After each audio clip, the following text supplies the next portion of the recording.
Our clients are expecting that there are going to be huge implications in terms of immigration, and that's pretty unsurprising because, of course, immigration was stated to be one of the main drivers of the Leave vote.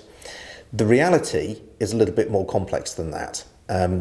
It's clear that free movement is going to end for EEA nationals. So the first thing that businesses and investors are thinking about is how difficult is it going to be to source migrant labour at all levels in the future post-Brexit, and how soon will the effects be felt? The first thing to say about that is that as far as EEA nationals are concerned, there will be the EU settlement scheme, which is coming in whether or not we have a deal, and which will enable a transitional period until at least the end of 2020, during which EEA nationals can continue to come to the UK and live and work here. During that period, the EU settlement scheme is a mechanism by which the government will enable people to convert existing and former EEA or EU law rights into UK law, which will enable them to stay here. So that is going to be the largest single impact.